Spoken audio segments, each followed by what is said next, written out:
तो आज का जो वीडियो रहेगा ना, इसमें आप ये जो है फ्रेजेस सीखेंगे। रेडीमेड फ्रेजेस है, ज्यों का त्यों आपको इनको याद रखना होता है।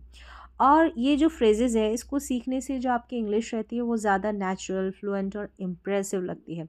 रोज़मर्रा की जो बातचीत होती है उसमें बार बार आने वाले छोटे छोटे एक्सप्रेशंस आपको अलग अलग सिचुएशंस में सही और जल्दी इंग्लिश बोलने में मदद करेंगे। अब इन फ्रेजेस को सीखने के क्या फ़ायदे होते हैं? इन फ्रेजेस को सीखने से आपको रोज़मर्रा की जो इंग्लिश है बोलने में आसानी होगी, जो डेली इंग्लिश है उसको, ठीक है। आप हर बात को अलग अलग शब्दों में बनाने के बजाय रेडीमेड फ्रेजेस का इस्तेमाल करके ज़्यादा नेचुरली और कॉन्फिडेंटली इंग्लिश बोल पाएंगे। तो चलिए, ज्यों की त्यों ही इनको पढ़ना, एग्जाम्पल्स के साथ इनको मैं एक्सप्लेन करूँगी बहुत ही सिंपल तरीके से। Most useful English phrases for daily conversation, रोज़मर्रा की इंग्लिश बोलने के लिए सबसे ज़रूरी जो फ्रेजेस है। चलिए, तो एक एक करके देखते हैं। सबसे पहले देखिए, यहाँ पर है इवन इफ़। इवन इफ़ का हिंदी अर्थ चाहे ऐसा हो या फिर भी। देखिए, चाहे ऐसा हो, चाहे और फिर भी, ऐसे सेंस में, यानी कि चाहे बारिश हो फिर भी मैं जाऊंगी। Even if it rains I will go. देखिए, एग्जाम्पल्स के साथ आपको प्रैक्टिस करने को मिलेगी, तो इनके थ्रू आप आसानी से इनको याद रख सकते हो। तो ये रेडीमेड फ्रेजेस है, इनमें समझने का कुछ नहीं है, सेंस आपको देखना है, पकड़ना है, याद रखना है।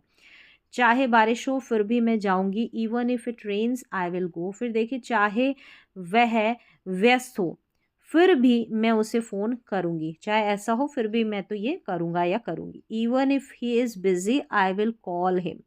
चाहे मुझे देर हो जाए फिर भी मैं खाना बनाऊंगी।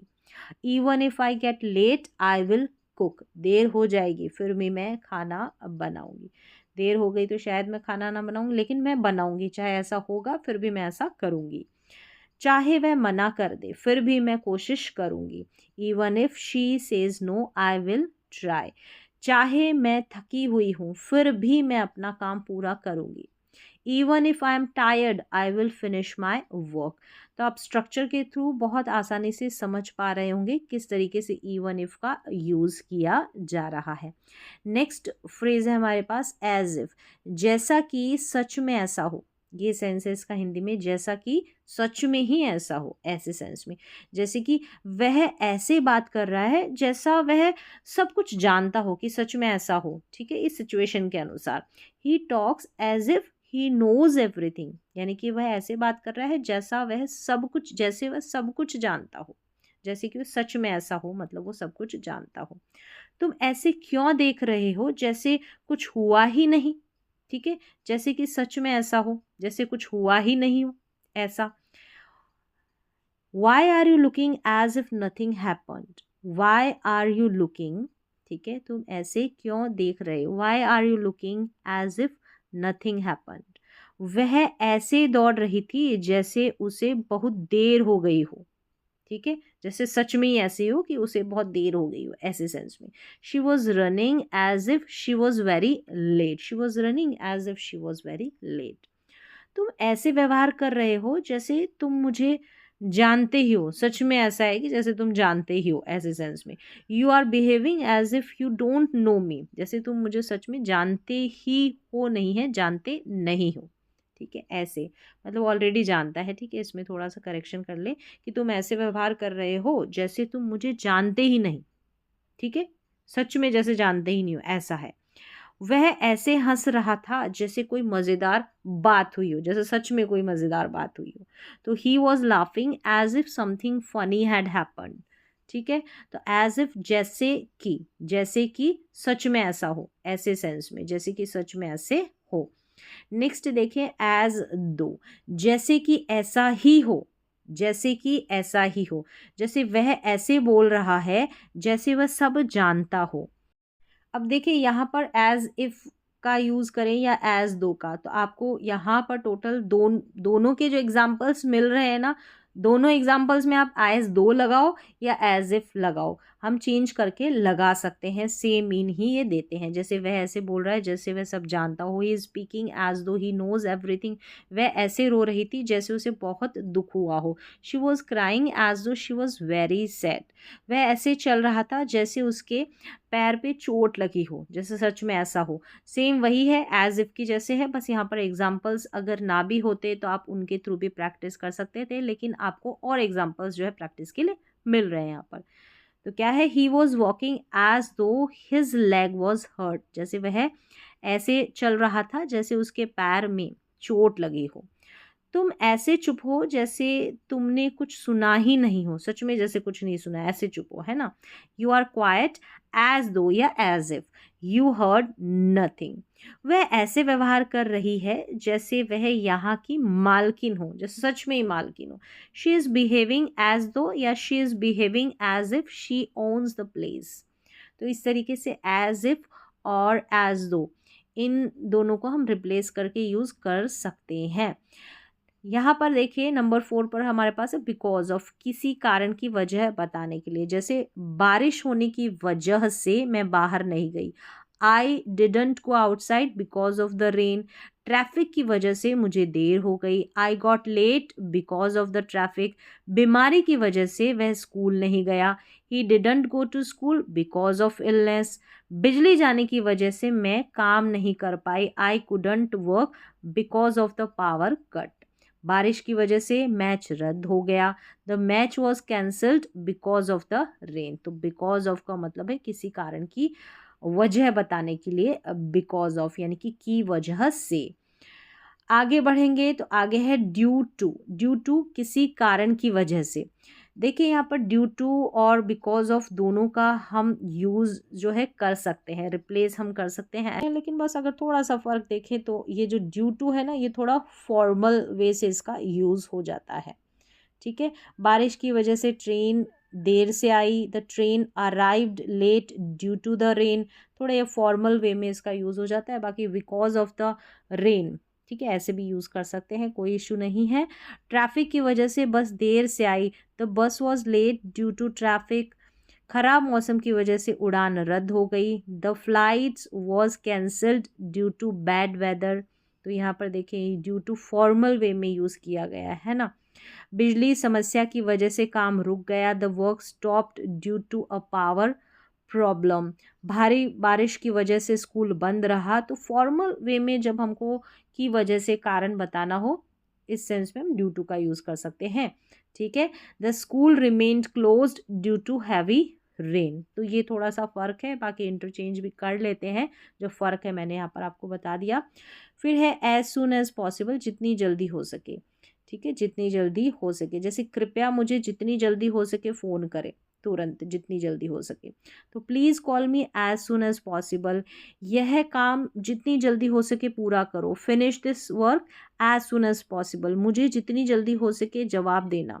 Reply to me as soon as possible, कृपया घर जितनी जल्दी हो सके आ जाओ। Please come home as soon as possible, मैं तुम्हें जितनी जल्दी हो सके बता दूंगी। I will let you know as soon as possible. तो एज सुन एज पॉसिबल का मतलब जितनी जल्दी हो सके, इस सेंस में, इस मीन में हम यूज़ करेंगे। नेक्स्ट देखिए एट द मोमेंट, इस समय या अभी, यानी कि मैं इस समय व्यस्त हूँ, I am busy at the moment, वह इस समय घर पर नहीं है, he is not at home at the moment, इस समय मेरे पास पैसे नहीं है, I don't have money at the moment, मैं इस समय खाना बना रही हूँ, I am cooking at the moment, इस समय मुझे किसी मदद की ज़रूरत नहीं है, I don't need any help at the moment. तो एट द मोमेंट का मतलब है इस समय या अभी के सेंस में हम इसका यूज़ करेंगे। नेक्स्ट है राइट अवे, यानी कि तुरंत या अभी, राइट अवे, मैं तुम्हें तुरंत फ़ोन करती हूँ, I will call you right away, तुरंत या अभी। मैं यह काम तुरंत कर देती हूँ, तुरंत, I will do this work right away, तुरंत या अभी। कृपया उसे तुरंत बुलाओ, please call him right away, मैं तुम्हें तुरंत जवाब देती हूँ, I will reply to you right away. बच्चों को तुरंत घर बुलाओ, call the children home right away, call the children home right away. चलिए नेक्स्ट बढ़ेंगे, बाय चांस यानी कि संयोग से या अचानक मिले मौके पर। जैसे क्या तुम संयोग से उसे जानते हो, यानी कि by chance, do you know him by chance. क्या तुम्हारे पास संयोग से एक पेन है, by chance, do you have a pen by chance, संयोग से। ठीक है, मैं संयोग से उससे बाजार में मिल गई, अचानक मिल जाते हैं ना, अचानक मिले मौके पर। तो I met her in the market by chance, संयोग से। तो संयोग से आप ले लेंगे तो समझ जाएंगे। क्या तुम्हारे पास संयोग से कुछ पैसे हैं, यानी कि by chance, do you have some money by chance. मुझे यह किताब संयोग से मिल गई, I found that book by chance. तो बाय चांस, संयोग से। नेक्स्ट है फॉर अ वाइल, का मतलब है थोड़ी देर के लिए। जैसे मैं थोड़ी देर आराम करना चाहती हूँ, I want to rest for a while, for a while थोड़ी देर के लिए। थोड़ी देर यहाँ बैठो, sit here for a while, मैं थोड़ी देर टीवी देखूंगी, I will watch TV for a while, थोड़ी देर के लिए, फॉर अ वाइल। वह थोड़ी देर बाहर बैठा, he sat outside for a while, थोड़ी देर मेरा इंतज़ार करो, wait for me for a while. तो फॉर अ वाइल यानी कि थोड़ी देर। वंस इन अ वाइल का मतलब है कभी कभी, वंस इन अ वाइल, मैं कभी कभी बाहर खाना खाती हूँ, I eat out once in a while, I eat out once in a while. हम कभी कभी फिल्म देखने जाते हैं, we go to watch a movie once in a while, यानी कि कभी कभी। वह कभी कभी मुझे फ़ोन करता है, he calls me once in a while, मैं कभी कभी मिठाई खाती खाती हूँ, I eat sweets once in a while. हम कभी कभी बाहर घूमने जाते हैं, we go out once in a while. तो वंस इन अ वाइल यानी कि कभी कभी। All of sudden, all of a sudden का मतलब है अचानक, अचानक बारिश शुरू हो गई, all of a sudden it started raining. तो ऑल ऑफ अ सडन यानी कि अचानक। अचानक बिजली चली गई, all of a sudden the power went out, अचानक वह रोने लगी, all of a sudden she started crying. अचानक मेरा फ़ोन बंद हो गया, all of a sudden my phone stopped working. अचानक दरवाज़ा खुल गया, all of a sudden the door opened. Next है फ्रॉम टाइम टू टाइम, यानी कि समय समय पर। मैं समय समय पर अपने पुराने दोस्तों से मिलती हूँ, तो I meet my old friends from time to time, from time to time समय समय पर। वह समय समय पर मुझे फ़ोन करता है, he calls me from time to time, मैं समय समय पर अपने कमरे की सफाई करती हूँ, I clean my room from time to time. हम समय समय पर बाहर खाना खाते हैं, we eat out from time to time, यानी कि समय समय पर। और नेक्स्ट यहाँ पर है एग्जाम्पल, वह समय समय पर मेरी मदद करती है, she helps me from time to time, यानी कि समय समय पर। नाउ एंड देन का मतलब है कभी कभी, नाउ एंड देन। देखिए ये सारे के सारे फ्रेजेस यूजफुल है। इससे पहले आपने देखा ऑल ऑफ अ सडन, अचानक। फिर देखिए वंस इन अ वाइल यानी कि कभी कभी, वंस इन अ वाइल कभी कभी, और फॉर अ वाइल यानी कि थोड़ी देर के लिए, वंस इन अ वाइल कभी कभी। और यहाँ पर नाउ एंड देन का मतलब क्या है, कभी कभी। देखिए वंस इन अ वाइल, और यहाँ पर अपने अभी सीखा ना, बाय चांस हो गया, राइट अवे, और यहाँ पर जैसे ये वंस इन अ वाइल, इसका मतलब भी कभी कभी होता है। ठीक है, वंस इन अ वाइल का मतलब भी, और नाउ एंड देन का मतलब भी कभी कभी होता है। तो दोनों एक दूसरे की जगह पर यूज़ की जा सकती है। ठीक है, कोई इशू नहीं है। मैं कभी कभी पुराने गाने सुनती हूँ, I listen to old songs now and then, now and then कभी कभी। वह कभी कभी मुझे फ़ोन करता है, he calls me now and then. हम कभी कभी बाहर घूमने जाते हैं, we go out now and then. वह कभी कभी मेरे घर आती है, she comes to my house now and then. मैं कभी कभी चाय के साथ बिस्कुट खाती हूँ, बिस्कुट खाती हूँ, तो I have biscuits with tea now and then, now and then कभी कभी। नेक्स्ट देखिए सूनर और लेटर, यानी कि देर सवेर या कभी ना कभी, सूनर और लेटर। जैसे देर सवेर तुम्हें यह सीखना ही होगा, मतलब कभी ना कभी। Sooner or later you will have to learn this, sooner or later, कभी ना कभी तो ये करना होगा। तो देर सवेर सच्चाई सामने आ जाएगी कभी ना कभी, तो sooner or later the truth will come out. तो यहाँ पर देर सवेर की जगह कभी ना कभी वाला जो हिंदी वर्ड है ना, ये ज़्यादा सूट कर रहा है। तो देर सवेर की जगह आप कभी ना कभी बोल दें, तो कभी ना कभी उसे अपनी गलती समझ आएगी। Sooner or later he will realise his mistake. तो कभी ना कभी तुम्हें फैसला लेना होगा। तो sooner or later you will have to make a decision. कभी ना कभी सब ठीक हो जाएगा। तो sooner or later everything will be fine. तो सूनर और लेटर का मतलब है देर सवेर, कभी ना कभी। यहाँ पर है नो डाउट, नंबर 16 पर। नो डाउट मतलब इसमें कोई शक नहीं, इसमें कोई शक नहीं कि वह बहुत मेहनती है। No doubt she is very hard working. इसमें कोई शक नहीं कि वह बहुत अच्छा विचार है। नो डाउट दिस इज़, यह बहुत अच्छा विचार है, तो this is a great idea. इसमें कोई शक नहीं कि वह एक अच्छा शिक्षक है। No doubt he is a good teacher. इसमें कोई शक नहीं कि वह आसान नहीं है। No doubt it is not easy. इसमें कोई शक नहीं कि तुम्हारी मेहनत रंग लाएगी। No doubt your hard work will pay off. तो नो डाउट मतलब कोई शक नहीं होता, उस सेंस में हम यूज़ करते हैं। फिर देखिए नंबर 17 पर, ये हमारा लास्ट फ्रेज़ है नंबर 17। एज़ फार एज़, जहाँ तक या जितना मुझे पता है। एज़ फार एज़ यानी कि जहाँ तक, जहाँ तक मुझे जितना पता है। तो जहाँ तक मुझे पता है वह घर पर है। As far as I no he is at home. जहाँ तक मुझे याद है वह कल आई थी। As far as I remember she came yesterday, यानी कि जितनी मुझे जानकारी है।